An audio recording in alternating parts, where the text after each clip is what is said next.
this is our collar. You want it to sit right above this bone here. You don't want it to fall down over it.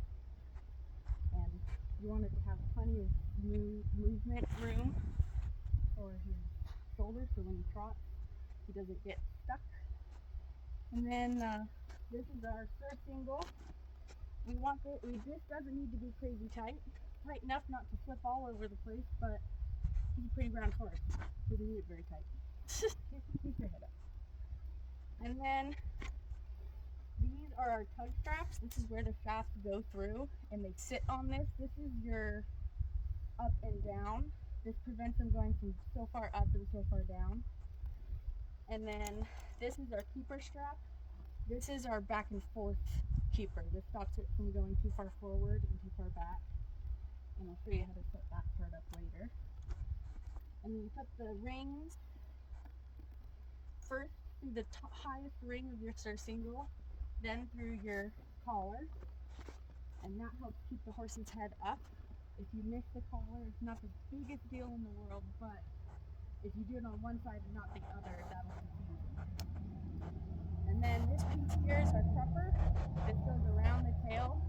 And whenever you're applying it, you want to be very careful to keep any tail hairs out of there because that will make them kick. And when you're in a cart, you don't want that. So at this point, we're ready for our bridle.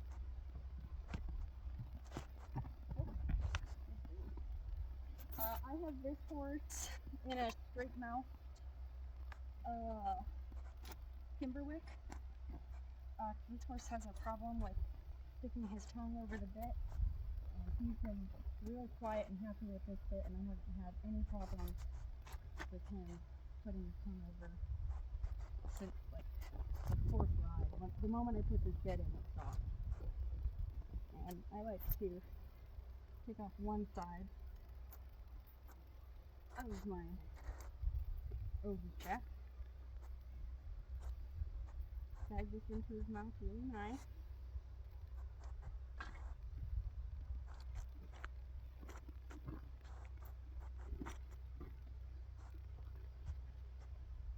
Get all my straps organized.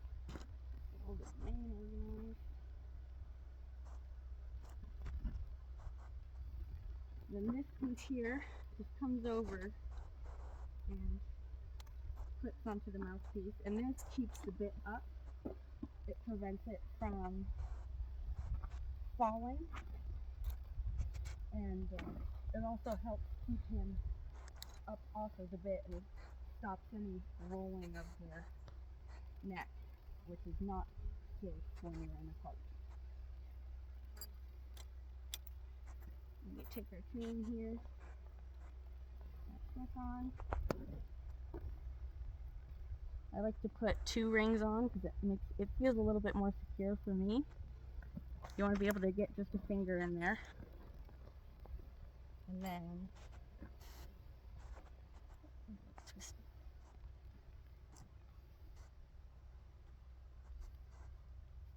4 fingers.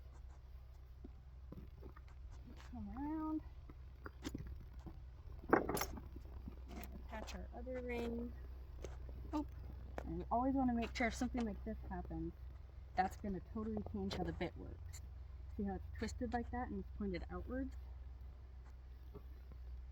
Got to make sure that it's nice and flat against the side of his face. And the reason that I chose this bit for this horse is I should have showed the mouthpiece before I put it in, but this is just straight. There's no break in it. It's just a straight bar with I believe it's a low port. And it's got these lower drops, which help kind of keep him centered in between both sides of that bit, which he had a harder time learning. Alright, time to hitch.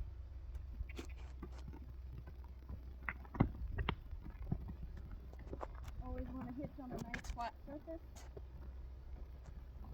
And if you just want to come stand in front of him, I think that would probably be the best angle for showing you when you need to hitch him out. Alright. Then we take this, and I can't get this strap to go short enough. I need to put the whole pinch to it, so I just put it on the crupper strap. sure all of the extra parts are kept in. Attempt to get the manual. That's not happening. His name is longer.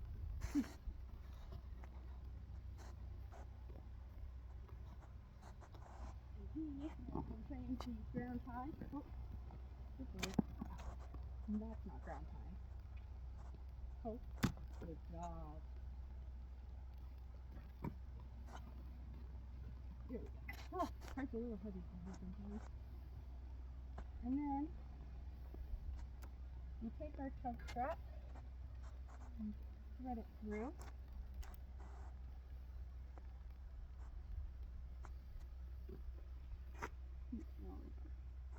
Bits and pieces.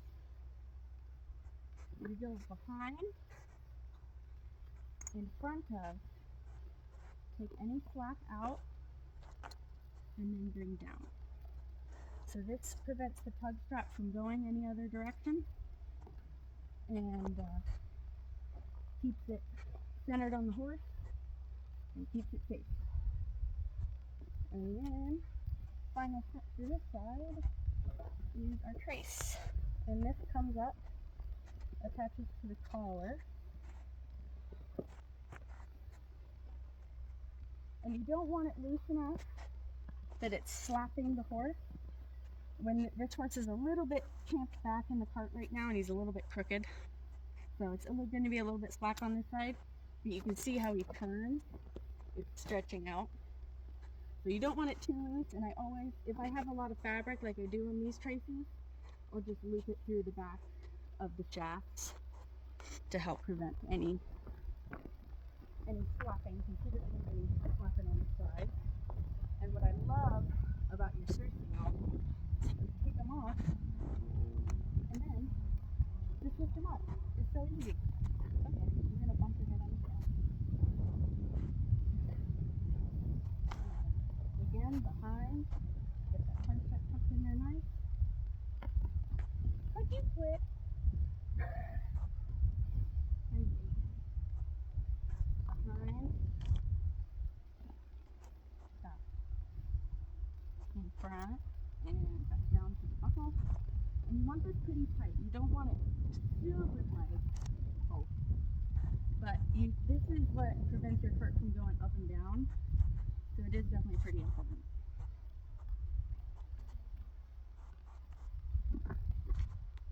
From here, the other side of this crease.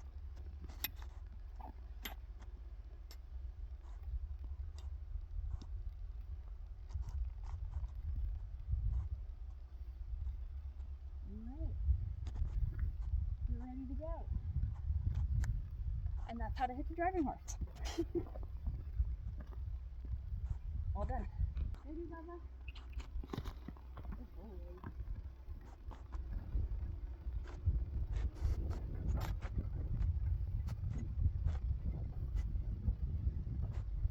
And to stop. Forward. Good boy. Good boy.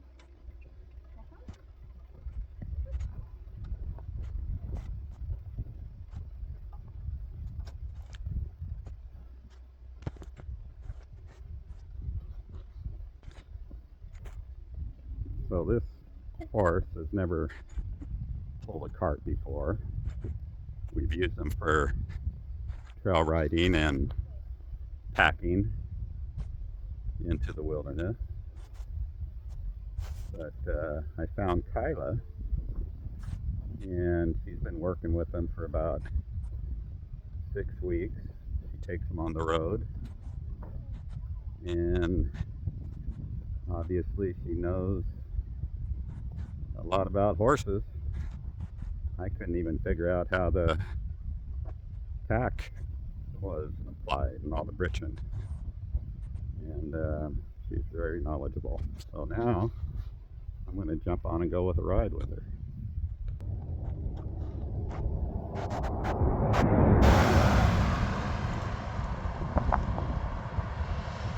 And that was a little fast.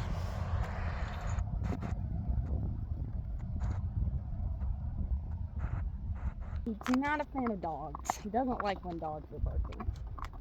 but he's learned to get over that and just walk past them. I guess he doesn't like charging dogs. At my place, we have sheep guarding dogs. And Yeah. they're constantly barking at night with all the predators we have. He's got a good food. He likes to visit. There's plenty of horses along this route, and he likes to talk to all of them.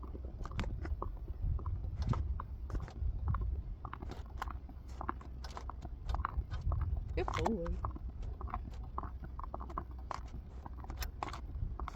Yeah, but he's a pretty steady fellow. I've dealt with a lot of idiots on this road, and I spent a lot of time working on cars with him. But really, I didn't have to do much. I was just more making sure that he would be okay with it under saddle before I obviously hitched him in a cart. A little bit more to the right or to the or left, I mean, not right. Good. And then when you're asking for turning, for straightness, you're just gonna you notice I never really keep my hand still. I try to keep contact like a rubber band and just go along with him. And then if I want him to turn a little bit left, I'm gonna stiffen that hand and he'll take, or turn right, I mean. Good Lord, if I could get my right and left figured out, that'd be good. And then if I want him to go left, I'm gonna just open that hand and open that rein out. And then I want him to come back to the right, and I'm just gonna hold it and kind of squeeze my fingers a little, and then he'll come back straight. And a lot of times what he'll do is he'll try to give to the pressure and bend off the outside rein, which I'm not asking for. I want him to stay straight and bend off the inside rein. So right now he's bending off the outside, so I bring him around, and then he brings his head down. So that's what I asked for. Under saddle, if he didn't have an overcheck on, his nose would be on the ground, because I asked him to collect a little bit and come back and yield his neck and head and be soft to the bit.